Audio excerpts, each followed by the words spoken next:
Welcome, everybody, to the happy hour with Adam Cedillo Glatt. We are live streaming today, but you're probably watching this on recording because I don't think we actually told anybody where we were live streaming.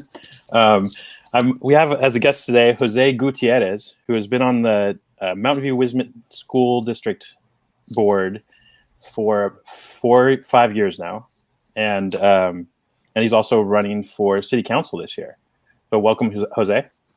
Adam, glad to be here at the happy hour. Good to see you again. Good to see you. So I want to know how you came to be on the school board. Like, why did you want to be on the school board? Like, do you have kids? Like, what drove you to this? Like, why? To the madness of politics. No, I totally get the question. I get that all the time. Well, someone had found out that when I went to West Valley College before transferring to Santa Clara University, I was student trustee at West Valley. And so there was an opening at the school board because one of the trustees had resigned. And I was approached to see if I was interested since I had kids in the district. I have two girls. And at that time, I wasn't too sure. But then I figured once I knew what the district was facing in terms of its current challenges and what it faced on that school board at that time, I thought, what the heck? Let's try this. Let's see what happens. There were 11 candidates that applied, including some former council members like Tom Means. And in the end, I was the lucky one that they selected to be appointed for that one-year spot. That led then to me running again in 2016 to serve a 4-year term, which is about to end next month in November. All right. And have you enjoyed your time in the political arena? We've done a lot. So I've enjoyed my time, though. I have to be honest. It's not for the faint of heart. There's a lot of research involved, a lot of hours that you have to spend doing reading of the packets of the issues, understanding those, speaking to council or attorneys at the district, with the superintendent as well. A lot of one-on-one meetings, and then subcommittee meetings also take time, right? But you have to factor that in with also meeting parents in different schools around the city. And you have to remember, a lot of people may recognize you. So if you're at Target or Walmart or even Safeway shopping, it's been known for people to come to me and ask me, hey, I've got this question about this issue. Can you help me? And of course, you're going to help, right? Of course, you're going to take the time to answer those questions. And I just appreciate that people take interest in wanting to know what the school board thinks about current issues, or just trying to find out what those issues are for persons that have problems with their children in school, or just who want to share their opinions about what we can do better. Yeah, I would imagine like most parents are probably pretty far away from the big picture of the school and instead focused on their children and how that must be interesting to even deal with the question that they have. Oh, sure, because everything is so personal. And I remember one of the first pieces of advice that I received from Joe Smitty, Supervisor Smitty. Joe was nice because to remember about his days when he started in politics, and he began at the school board level. And what he said was it was the toughest job he ever had because everything is so personal for the parents. When it affects their children's education, that is such a personal issue and journey that everything is very important and has to be taken care of at that moment, at that time, unbeknownst to them that there's also a big picture involved in terms of public education and how that affects their particular child too. Yeah. So once you entered the school board, like, was there any big surprise for you? Did you, like, was there something you were expecting that it wasn't like that, or, Yeah, there were several things. Actually, the first thing I remember that took me off by surprise was just that the Measure G bond money that had just been passed a few years before, like 2 years before, had not been spent. And that's an issue because, as you may or may not know, each year that you don't invest your money in construction, spend your money in that way, costs for construction will increase by 10% per year. So you lose purchasing power overall, and that's not a good thing to be in, right? A good spot to be in. So I made it a priority to work with the school board and with the superintendent to get these projects prioritized and submitted to the state for permission to construct, so that we can have these changes affect every single school site accordingly and with a proper timeline. Also taking advantage of the monies that we had, so that we wouldn't lose as much purchasing power as we already had. So being able to make that type of a difference and working with the board to make that happen was a shocker, but also a good starting point for us to work together as a team. And the other issue was just board communication. One of the reasons why Trustee Chang had resigned was because there's another member on the board that proved to be a challenge to deal with on on the board of trustees, and it caused a lot of stress and tension, not just with the board members themselves, but also with the superintendent, with members of our community in the school district, and with the community as a whole. So trying to bring that back together to where it could be, and what we can accept to agree to disagree and work like a team to get things done. That was also a challenge that I thought would be easier to take on, but throughout time, it became a lot more of a natural process for us to work with like that, as opposed to just have the tension be there all the time. Right. I could see that being a challenge. I broadcast the city council meetings for both Mountain View and Sunnyvale, and I've seen that, like, where people have different the council members, where they have different opinions, like they, how they choose to work together or not to work together is always very public and very interesting to watch. Oh, for sure. I'm sure there's much more behind the scenes as well. Oh, yeah. And the closed sessions. I mean, in the closed sessions, when we would just remember my first year, I still had that one controversial board member. And in closed session, obviously, I won't share what we talked about at that time, but that's our chance to be able to speak freely amongst ourselves about the issues or certain things that we're talking about at that time, I should say. And, you don't hold back. You're respectful, but you make sure that you present your position in a professional way, firm, but respectful. And when you go back out in public, you want to do the same thing there. And slowly but surely, it started working to our advantage to then have that person buy into this type of approach. And that helped a lot. Okay. So I want to talk about something a little bit different. So I've been reading a little bit about this achievement gap, and I'm wondering, it's probably best in your own words, like can you explain for the layman, like, what is an achievement gap, and like how was that an issue that the school district needed to deal with? Oh, and it's not just our district. I'm glad you asked that question. It's an issue that the state of California has been trying to deal with for the past 25, 35, 45 years. Ever since I was a kid, I remember there was an achievement gap. And basically what that means is that for the most part, unfortunately, underrepresented groups like Chicano, Latino, Mexican American, first generation English language learners that are in the country fall behind in the academic standards that we have assessed to be a norm for each grade level. And when that happens, each year that they don't make it to that standard, they keep falling behind. And when that happens, there's a gap that starts to increase, right? And it starts first in preschool, to be honest with you, because there's something called a word gap. And that means that by the time children make it to kindergarten, some kids, because of their parental experience and having been exposed to our educational system, or having been graduates of that, plus having or holding a university degree of some sort or a professional degree after that, their vocabulary is so much more expansive, right? Whereas first generation English language learners, they don't have that advantage, right? They have to start from scratch, from the bottom up, and learning vocabulary. So by the time they make it to kindergarten, that word gap is an issue. And so you couple that with English language learners throughout the years, when they don't reclassify to become mainstream students where they're proficient in English and can do work in mainstream classes without the assistance of having someone explain, or as a teacher's aide, or the teacher, her or himself, what the subject matter is in their native language, that's an issue too. And that disparity among performance within the students at each school site is the achievement gap. So we've tried to tackle that in different ways. The last 5 years, what we've been able to do is we looked at this reclassification system that we had in place. And what that means is that there's a test for English language learners to take. And that test was made of 3 parts. Now, when we analyzed it as a whole, we noticed that this test was difficult to the point where native English speaking students weren't able to do as well or even pass that test. Therefore, what would make us think that the English language learners who had less experience would be able to do well and perform well to the point where they would pass. Right, and this is the test. This is the test that was put in place by. It's something that was put in place by the district in partnership with best practices from the County Board of Education, and also the state of California. But in the end, the board determines what the test is going to look like. So once we discovered that this test was not equitable, then we changed the standards, not to reduce them, but to make it more fair. Once we did that, then we reclassified a higher number of students. The last 4 years, it's been a remarkable process, because not only have we seen an increase with them reclassified into mainstream classes, but we've also seen them succeed in mainstream classes, which is very important for us, right?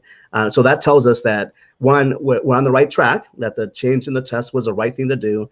But then two, it also helps us support the student once they've made that transition to the mainstream course, with behind the scenes tutoring and one-on-one help between teachers and the student, also involving parents to help out the student as well, to not forget to participate in their child's educational experience. So all in all, it's a positive and a step forward to try and close that achievement gap.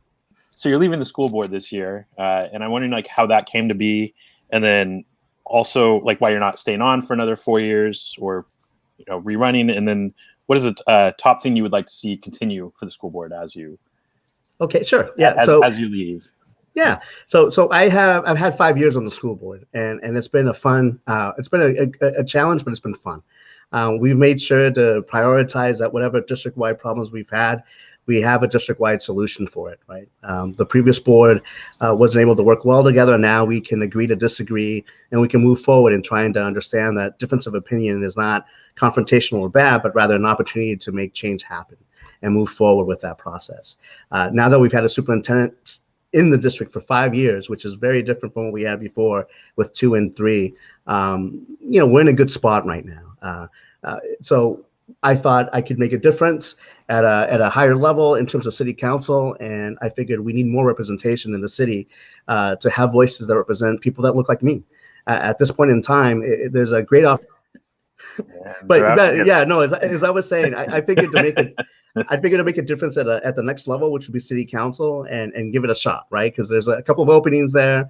I've worked previously with some members of the city council on a prior project where we approved we worked together in a partnership between our school board and city council to get 144 apartment units available and strictly dedicated to Mountain View Wisconsin School District teachers and staff, plus setting 20 of those aside for employee staff of the city as well. So that type of partnership inspired me to try and make a difference at city council in that type of role. And that's why I figured, hey, let's give this a shot. Let's do it now. I've got a track record where we can point to some success stories and people have seen in the community how far we've come. So let's give this a shot and see what happens. So speaking of the, so that sounds like that would be good for teachers. And I'm curious, like how the teacher experience has been, let's stick with prior to COVID right now. What improved for the teachers over the last 5 years? Sure. So for one, morale. I know when you have a dysfunctional board, it's very hard for teachers in the community to look up to the board of trustees. And if they see discord there and tension and them not being able to work together as a team to make things happen, it affects morale like crazy. So we made it a priority to be able to work with one another and to move issues along that would affect outcomes for not only our students, but for teachers themselves. One of the first things that we started thinking about when we work with the teachers union, because we do this every year with our contract negotiations, is to improve their pay and also their health benefits. Before, under the previous administrations, there was 2 sets of health benefits that were provided to employees. If you were hired before a certain year, you had a certain type of option. If you were hired after that year, you had other options. What we decided to do was to say, hey, wait a minute, let's have one set of options for everybody, but let's have them get the most bang for the buck with what's offered now. And so we changed it to the point where any package that they choose to select, whether they're single or a family medical package, they do get more bang for the buck. There's more value there. So we increased and we improved those health benefits for them and for their family. And also pay. The last 5 years, we've had an increase of about 25% in salary. And you have to understand that that sounds a lot. And it is a lot, but we had to catch them up to the mean, the average of what teachers were getting paid within Santa Clara County. As to why that didn't happen before, I don't know. But since we had the chance to make that type of a difference on the board, we've done it. So that's how we've tried to be able to work with the teachers to change their outlook with morale and perspective, but also have them feel welcomed and part of the team, which also encouraged us to be able to work with the city council to talk about and get a solution for teacher housing, because a lot of our teachers drive about an hour and a half to 2 to and from work. They don't live in Mountain because it's too expensive. And if we can do something to have them be a part of our community, to work where they live and to make that type of a difference here, and help them also, and knowing that the rent for these units will be below market rates. That's huge because, as you know, below market rates for a 2-bedroom apartment nowadays goes about $4,000 in the new luxury apartment rentals. If you're lucky, Right. that's a lot of money Right. for a teacher who's just starting out. We need to Right. do better, right? So Right. The salaries didn't increase that much, right? Like exactly, and they're like not in as the far private as sector; they're in the public sector, so it's limited. That's why we figured the rents that they'll have will be well below market rates, because then that gives them a chance to save money and pay off their school debt. their school debt, right? Right. I hadn't even considered that. um, the like I was I am a software engineer, and yeah, I guess the challenges that I had were not quite the same as far as making money. I was in the right place at the right time, and Yeah, I feel very fortunate for that. exactly, and that's one of the issues that we looked at too, right? Because everyone has a different path in life, and that's understandable. But we know housing and affordable housing is an issue in Mountain View and in Santa Clara County. So when we had the opportunity to partner up with the city council and developer Fort Bay, which is now Miramar Capital, we took advantage of that because we wanted to also reduce our carbon footprint.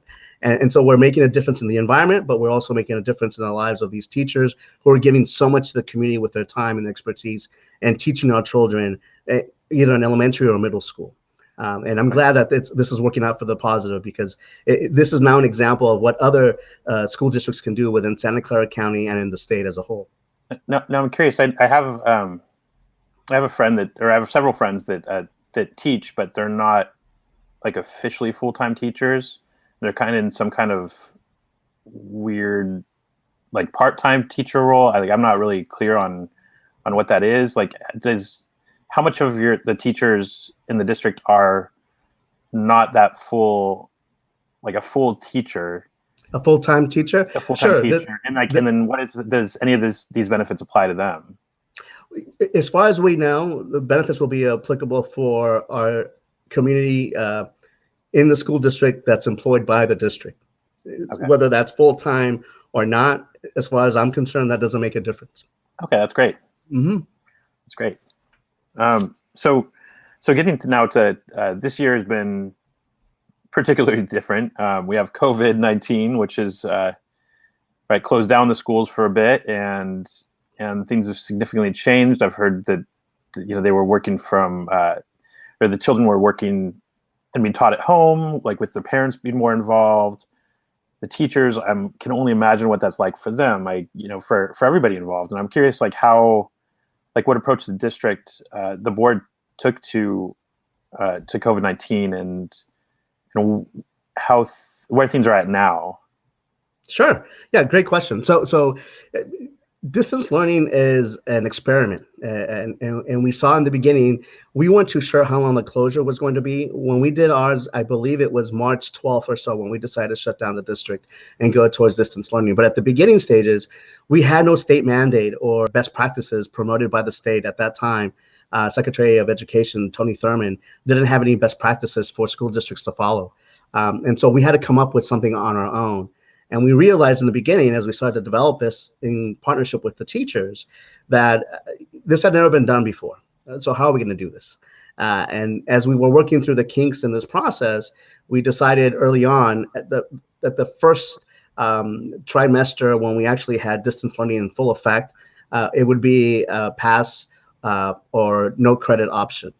We wouldn't assess grades, in other words, right? Because one, it's a pandemic, it's a special situation. Two, we're doing distance learning, and it's also new for the school district and for the teachers, plus the parents and the students themselves. So it's going to take some time to transition over. Once we finished with the end of the year, we moved into the summer, and we worked with the teachers union to improve distance learning, to make it more as if you were in class as much as possible. But we had some issues to deal with. And one of them is, we spoke about the achievement gap earlier. Well, there's also a technology gap, right? And what we did here is bridge the digital divide by partnering up with Google and the Mountain View Education Foundation, to the point where we received monies from them to be able to have a Chromebook for each and every single one of our students in the district. And that's huge. Now we're working to try and get Wi-Fi expanded to all students. free of charge so that they can also connect while they're on distance learning and not fall behind. But that's been a major issue because we've had to start from scratch and develop an in-house program for how distance learning can work. It's not for everybody, Adam. I mean, there's a lot of stress here because you've got parents working from home who are using their internet on Zoom calls. You also have the kids, and if you've got 2 or 3 or more kids at home, they're also using the bandwidth and they're meeting in Zoom classes. And everyone has their own trigger points of stress, right? So you can imagine that there will be a lot of drop connections, a lot of stress at home sometimes because parents may be able to help out with their child's education at the end of the day. But everyone by then, they could be a little fried, right? Nerves are running high because everyone's in the same space, right? Very different scenario. But I also think that teachers or parents now understand the value of the teachers that we have and the quality that we have in the district, because it takes a special type of someone to be in that job and to perform at a high level to try and make a difference in a child's life, right? So those are the steps that we've tried to do to make it work, right? To improve it, because it's a experiment in progress. Yeah, from what I've seen, like just in the work that I do with the TV station and being technical, like I've been IT for the station for a little bit, and what I've seen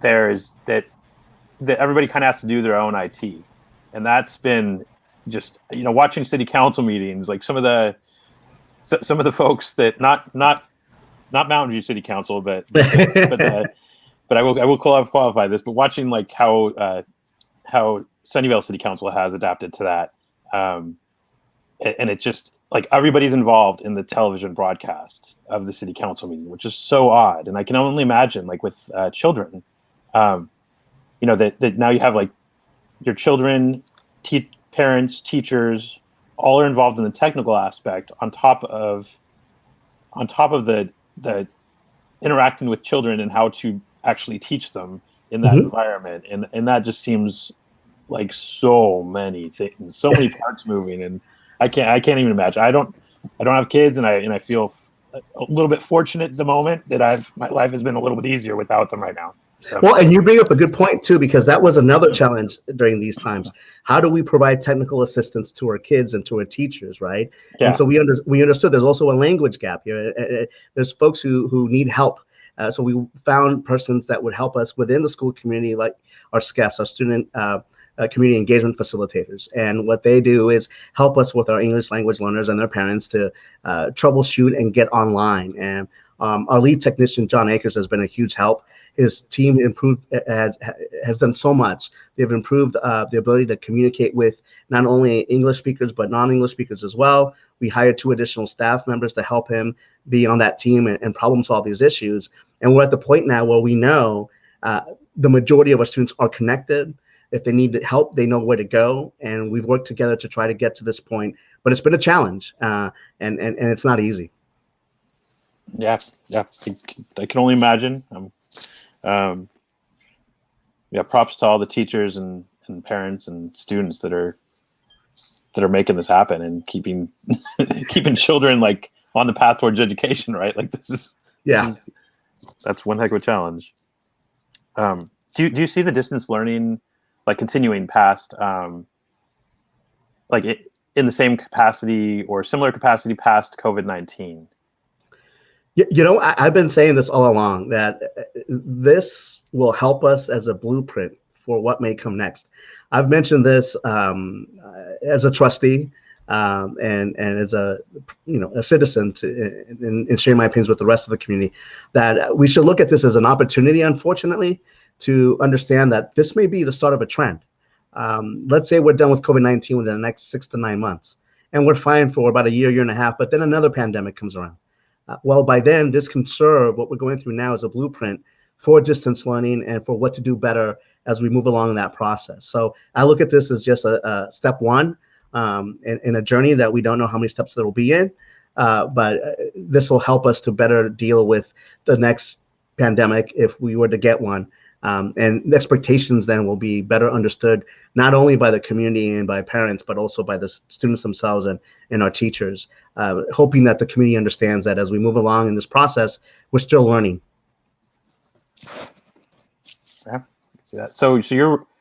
So now you're looking towards the city council. What do you like? So of all the things you've learned being on the school board, like what do you really want to bring to the city council? Like what's your where do you want to go with that? Why do you want to be on the city council? No problem. It's a great segue. I mean, it's a great question because it gives us the opportunity to analyze what kind of difference have you made while on the school board. And I like to think that when I first began, I looked at it as a challenge. I didn't know what to expect, but I knew one thing for sure. You need to work together as a team to be able to make things happen. And you've got to be able to problem solve on the fly, but also be open to new ideas. It's not about personal glory. It's about making things happen for the betterment of the community. And our clients, our number one clients, are little kids. They're elementary school kids and middle school kids. And we're trying to help them succeed once they make that transition over to Mount Los Altos High. Along the way, I figured if I can do anything to get to that point where our students can succeed in that way, once they make the transition over to high school, hopefully they can move on then to college or a university and be successful.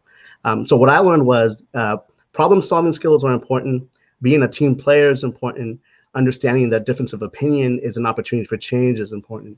And being able to work well with the community as a whole, outside of our school district community, but also with city council, that's also very important because it's all about partnerships. There are issues that spill over from one area to the other. For example, teacher housing was the best example I can point to, where we realized it's not just an economic problem, but also a school district issue and a wider issue that affects affordable housing.